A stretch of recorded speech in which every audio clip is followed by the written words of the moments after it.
नमस्कार। आज हम सब श्रम विभाजन और जाति प्रथा के दूसरे भाग का यहाँ पे अध्ययन करेंगे और उसको समझेंगे। इस भाग का शीर्षक है मेरी कल्पना का आदर्श समाज। इसमें लेखक ने यानी कि बाबा साहब भीमराव अंबेडकर ने आदर्श समाज की कल्पना के लिए 3 बातों को महत्वपूर्ण माना है, जिसमें पहला है लोकतंत्र, दूसरा समता, तीसरा भ्रातृत्व। अब लेखक इन तीनों को क्यों आवश्यक मानते हैं, वो अपनी बातों को कहते हुए कहते हैं कि लेखक बताते हैं कि समाज में इतनी गतिशीलता तो हो कि लोग एक साथ सभी परिवर्तन को ग्रहण कर सकें, और ऐसे समाज में सभी के सामूहिक हित होने चाहिए ताकि सबको सबकी रक्षा के प्रति सजग रहना पड़े। तो इसमें लोकतंत्र की जहाँ तक बात है, तो लोकतंत्र में हम देखते हैं कि लोकतंत्र एक ऐसी व्यवस्था है जहाँ पे व्यक्ति को, मनुष्य को वोट डालने का अधिकार होता है। प्रत्येक व्यक्ति को एक आयु सीमा निर्धारित होती है जिसमें वो वोट डालता है। उसका खुद का मत होता है, वो किसकी सरकार चाहता है, कौन उसके लिए कानून बनाए, कौन उसके लिए सारी व्यवस्थाएं करे, सुविधा प्रदान करे, उसको एक अच्छा जीवन प्रदान करने में सहायता दे। फिर लेखक ने यहाँ पे समता के बारे में बताया है कि किस तरह से आदर्श समाज के लिए समता बहुत आवश्यक है। फिर उसके बाद भ्रातृत्व की बात करते हैं, और भ्रातृत्व का अर्थ भाईचारा से वो बताते हैं और कहते हैं कि भाईचारा सब में होना चाहिए, इसमें कोई बाधा नहीं होनी चाहिए। और भाईचारा एक सामूहिक रूप से एक दूसरे के हित के बारे में भी हमें शिक्षा देता है। भाईचारा, भ्रातृत्व से हम यही समझते हैं कि एक ऐसा आदर्श समाज हो जो लोग भाईचारे की भावना से जुड़े रहें, चाहे उस समाज में स्त्री पुरुष कोई भी रहते हो, सबको एक साथ लेकर के चलना है और सबको एक दूसरे के हित की रक्षा करनी है और एक दूसरे की सुरक्षा करनी है। भाईचारा से एक और बात यहाँ पे स्पष्ट करना चाहूँगी कि यहाँ पे भाईचारे में अबाध संपर्क की बात की गई है। तो अबाध संपर्क का अर्थ यहाँ पे है कि बिना बाधा के संपर्क हो, यानी कि जब लोकतांत्रिक समाज होगा लेखक के अनुसार, तो उसमें जो आपस में संबंध होगा, संपर्क होगा एक दूसरे का, उसमें बीच में कोई बाधा नहीं आएगी, सबको सब कुछ प्राप्त होगा, सारे अवसर, सारे साधन मिलेंगे। तो इस तरह से एक वास्तविक आदर्श समाज का निर्माण भाईचारा के द्वारा हो जाएगा। इसको हम इस रूप में भी देख सकते हैं कि जैसे दूध और पानी का मिश्रण होता है, तो ये एक तरह से भाईचारा भी उदारता का प्रतीक है। सबको सब कुछ मिलेगा, बीच में कोई बाधा नहीं होगी, किसी प्रकार का भेदभाव नहीं होगा, किसी भी प्रकार का उसमें कोई विषमता नहीं होगी, सभी को सब कुछ प्राप्त होगा। अगले स्लाइड में हम लोग समता को समझेंगे। जैसा कि मैंने पहले बताया कि बाबा साहब किस तरह के आदर्श समाज की बात करते थे, उसमें 3 चीज़ें उन्होंने बताई थी, लोकतंत्र, समता और भ्रातृत्व। लोकतंत्र और भ्रातृत्व के बारे में हमने चर्चा कर ली है। समता को यहाँ समझना बहुत आवश्यक है। हम ये जानते हैं कि ये निबंध जो कि एक भाषण के रूप में था, उसका अंश यहाँ हमें पढ़ने को मिला है, जिसका हिंदी रूपांतर ललित सिंह यादव ने किया जाति भेद का उच्छेद के रूप में। और ये जो भाषण था बाबा साहब के द्वारा तब तैयार किया गया था जब देश में अंग्रेज़ों का शासन था, देश हमारा गुलाम था और हमारे देश में बहुत सी कुरीतियाँ घर कर गई थी, बहुत सारे ऐसी सामाजिक विषमताएं थी जो लोगों को एक दूसरे से दूर करती थी, और बहुत सारी चीज़ें ऐसी थी, बहुत सारी सुविधाएं, बहुत सारा हक ऐसा था जो भारतीय जनता को नहीं मिला था। तो बाबा साहब एक समाज सुधारक के रूप में भी जाने जाते हैं। तो वो किस तरह से समता को एक आदर्श समाज के रूप में देना चाहते हैं, समता किस रूप में उन्हें देना चाहते हैं, यहाँ पे बताने का प्रयास करते हैं। तो यहाँ पे मैं बता दूं कि समता को इन्होंने 3 तरह से डिफाइन किया है: शारीरिक वंश परंपरा, सामाजिक उत्तराधिकार और मनुष्य के अपने प्रयत्न। तो शारीरिक वंश परंपरा में हम देखते हैं कि जो व्यक्ति होता है वो उसके कुल और वंश के ऊपर निर्भर करता है कि जो व्यक्ति जिस कुल में और जिस वंश में जन्म लेता है उसको उस तरह की विशेषता प्राप्त हो जाती है। अगर उच्च वर्ग में कोई जन्म लेता है व्यक्ति तो उसको उस तरह की विशेषता, उस तरह का उसके पास वातावरण होता है, उतनी उसके पास साधन होते हैं और उतना ही उसको मौका होता है समाज में आगे बढ़ने के लिए और समाज से बहुत कुछ प्राप्त करने के लिए।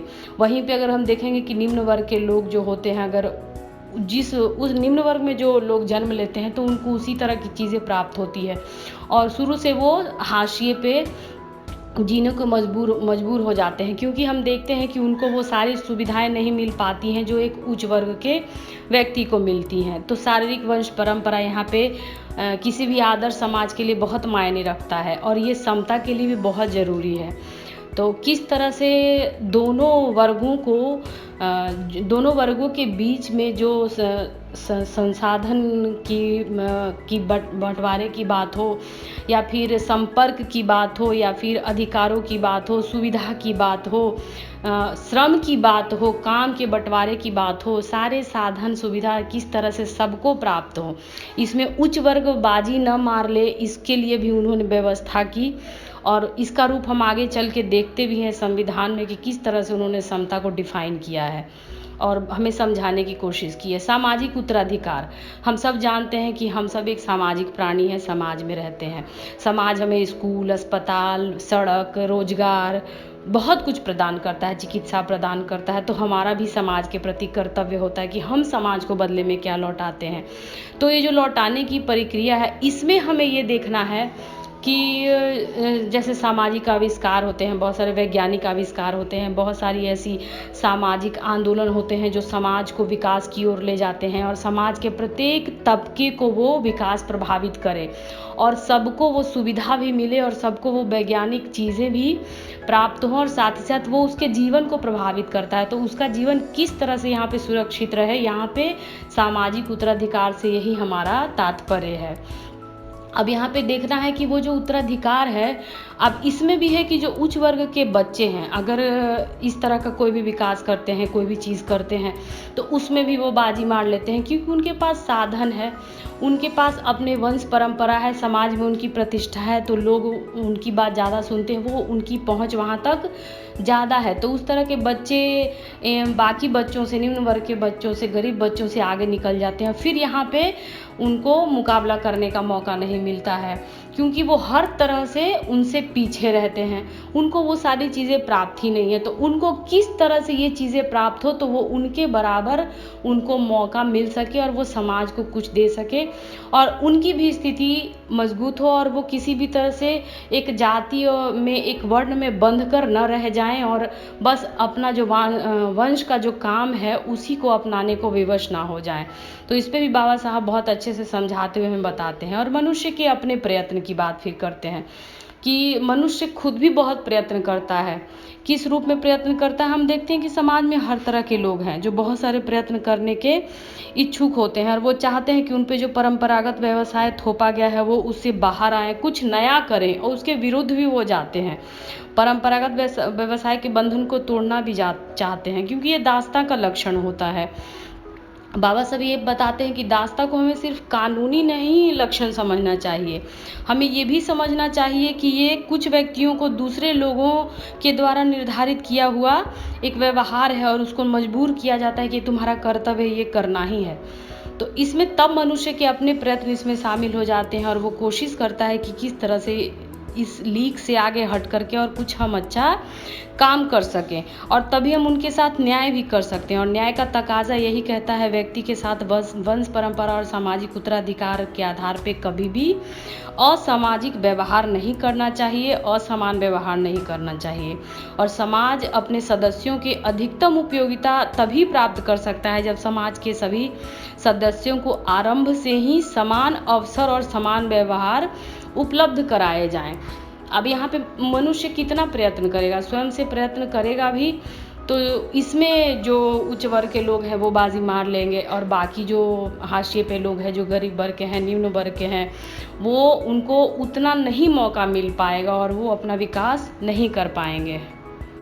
लेखक यहाँ पे असमान व्यवहार को अनुचित भी मानते हैं और कहते हैं कि ये व्यक्ति विशेष के दृष्टिकोण से एकदम अनुचित है। और उन्होंने उत्तम व्यवहार प्रतियोगिता के बारे में बताया कि किस प्रकार से उच्च वर्ग बाजी मार जाता है और उनके पास, क्योंकि उनके पास सब कुछ होता है, शिक्षा, पारिवारिक ख्याति, पैतृक संपदा यानी संपत्ति, सबका उन्हें लाभ मिलता है, वहीं निम्न वर्ग या गरीब वर्ग को ये सब कुछ नहीं मिल पाता है। अच्छा, यहाँ पे बहुत लोग कहेंगे कि ये समता का क्या मतलब है, कि ठीक है अगर कोई व्यक्ति उच्च वर्ग में, उच्च वंश में जन्म लिया तो उसमें उसकी क्या गलती है भाई, जो गरीब वर्ग में या निम्न वर्ग में जन्म लिया है तो वो उसका सौभाग्य है या भाग्य है या दुर्भाग्य है, जो भी है। पर चूँकि यहाँ पे लेखक आदर्श समाज की कल्पना कर रहे हैं और आदर्श समाज की बात कर रहे हैं, किस तरह से यहाँ प्रत्येक व्यक्ति समान हो, प्रत्येक को समता के आधार पे सब कुछ मिले, तो यहाँ पे समता का आधार और समता का औचित्य को समझना बहुत ज़रूरी है। आदर्श समाज और सच्चे लोकतंत्र की रीढ़ की हड्डी ये मानी जाती है, और कहीं भी किसी भी देश में लोकतंत्र में ये चीज़ें देखी जाती हैं कि समता किस तरह से उनको प्रदान की जाए, किस तरह से दिया जाए।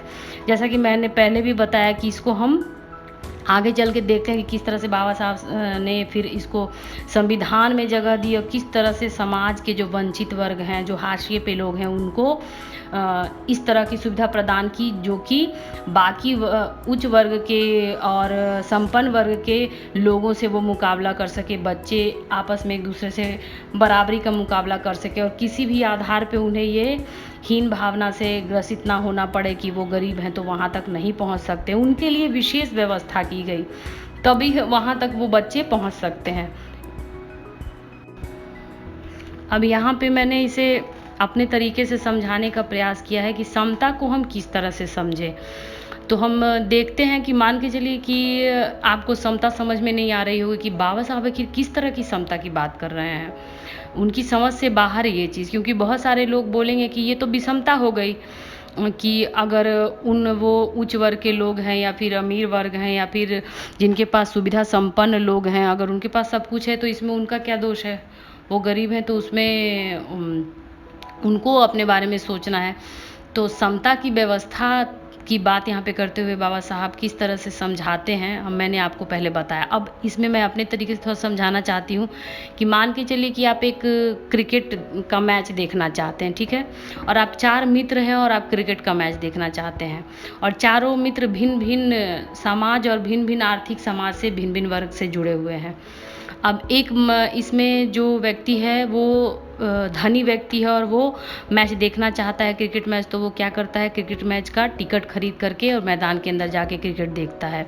वहीं फिर उसके बाद दूसरा व्यक्ति है जो कि अमीर नहीं है, धनी नहीं है, पर उसके पास पैसे नहीं हैं, तो वो मैच कैसे देखे अंदर जाके, तो वो क्या करता है, वो लंबा है थोड़ा, तो वो पैर उठा करके अपना क्रिकेट मैच देखता है। फिर एक उससे छोटे कद का आदमी है जो उसके साथ जो है, वो सोचता है कि उसके पास तो न कद है और ना ही पैसा है, तो वो तो कैसे देखेगा वो क्रिकेट का मैच। तो वो क्या करता है, अपने पैर को भी उठाता है और अपनी गर्दन को भी थोड़ा सा ऊंचा करता है, तब जा कर के वो फिर मैच को देख पाता है। फिर देखते हैं कि जो चौथा व्यक्ति है वो बौना व्यक्ति है, तो वो अगर वो अपने पैर भी उठा लेगा, वो अपना गर्दन भी ऊंचा कर लेगा, फिर भी वो मैच को नहीं देख सकता है और उसके पास पैसे भी नहीं, यानी कि हर स्थिति से वो मैच नहीं देख पाएगा।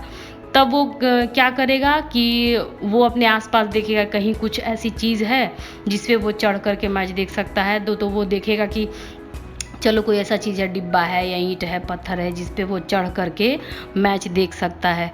तो ये जो डिब्बा या ये जो पत्थर या ये जो ईंट है, यही समता है। कहने का मेरा ये मतलब है कि यही एक समता का रूप हम देख सकते हैं कि समाज में जो सबसे निम्न वर्ग है, छोटा व्यक्ति है, जिसे के पास कुछ नहीं है, उसको किस तरह की सुविधा दी जाए ताकि वो समाज के बाकी संपन्न व्यक्ति और संपन्न वर्ग के बराबर में आके खड़ा हो सके और जो बाकी सुख सुविधाएं उनको प्राप्त हैं, जो मौका उनको मिला है, वो मौका इनको भी मिले।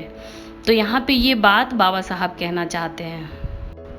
अब बाबा साहब इसमें जो भ्रातृत्व की बात मैंने यहाँ पे पहले की, इसमें एक चीज़ और छिपी हुई है। भ्रातृत्व की बात में बाबा साहब यहाँ पे समानता की बात करते हैं और इसमें लैंगिक समानता भी छुपी हुई है। लैंगिक समानता कहने का तात्पर्य है कि बाबा साहब बहुत दूरदर्शी व्यक्ति थे और शुरू से वो चाहते थे कि महिलाओं को समाज में बराबर का हक मिले, वो सारी सुख सुविधाएं मिले, वो सारे कानून अधिकार मिले जो एक पुरुष को मिलता है। तो उन्होंने हमेशा इसके लिए प्रयास किए, इसके लिए काम किया और बहुत सारे ऐसे आदर्श वो छोड़ के गए जिनका फ़ायदा आज भी भारतीय महिलाएं उठा रही हैं और समाज में, भारत में अपने आप को अच्छा साबित कर रही हैं। बहुत सारे ऐसे क्षेत्र हैं जहां महिलाओं का वर्चस्व है, वो नाम, पैसा, शोहरत कमा रही हैं और देश का नाम रोशन कर रही हैं। तो लैंगिक समानता की बात उन्होंने यहाँ पे की और बहुत सारी शक्तियाँ भी महिलाओं को विशेष रूप से देने की बात की कि महिला कैसे पुरुष के समान आएगी, तभी आएगी जब उन्हें समता आधारित ऐसी सुविधा दी जाएगी ताकि वो पुरुष का मुकाबला कर सके, उनके बराबर में आके खड़ा हो सके, वैसी विशेष व्यवस्था। तो समता का कहीं ना कहीं यहाँ पे ये भी एक रूप हमें समझाने का प्रयत्न बाबा साहब इस लेख के द्वारा करते हैं।